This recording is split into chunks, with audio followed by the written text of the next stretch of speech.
Another day, another basketball stories na naman ang pagkikwentuhan natin. At ngayon nga, yung balitang Dillon Brooks sa Los Angeles Lakers at ang balitang superstar na kukunin na ng Golden State Warriors. Bagamat man nga napakaganda ng umpisa ng Lakers ngayong season, ay may ilang mga trade rumors pa rin nga ang nagsilabasan ngayon patungkol sa kanilang team. At isa nga sa naibalitang trade na dapat nilang gawin ay ang pagkuha nila kay Dillon Brooks at Nick Richards mula sa Phoenix Suns na siyang magpapalakas pa ng gusto sa kanilang depensa gamit ang kanilang mga player na sina Rui Hachimura at Gabe Vincent. At base pa nga sa kalalabas pa lang na balita ng isang NBA analyst, susubukan na nga daw ng Lakers na kausapin ang front office ng Suns bago ang trade deadline. At kapag nagkaroon nga sila ng magandang negosasyon, ay hindi malabo na maisakatuparan nila ang ganitong klaseng trade.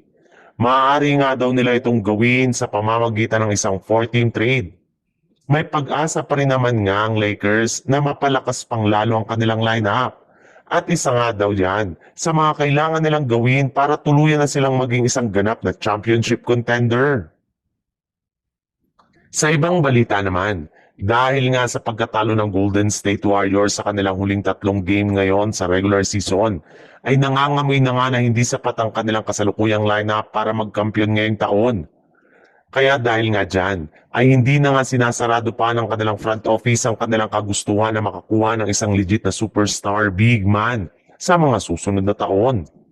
At kasama na nga sa mga pinagpipilian nila ngayon na bagong center ay sina Bam Adebayo mula sa Miami Heat. Nakasalukuyan na nire-recruit ngayon ni Jimmy Butler na lumipat sa Golden State Warriors. Kasali rin naman nga din dito si Giannis Antetokounmpo na hanggang ngayon ay plano pa rin nga nilang kunin sa isang trade sa mga susunod na taon para itandem kay Stephen Curry.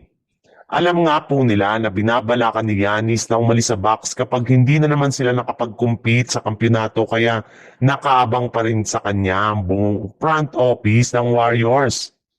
Pero syempre bago pa man nga nila makuha either si Adebayo o si Giannis Antetokounmpo ay kailangan muna nga ng kanilang team na magsakripisyo ng kanilang mga manlalaro.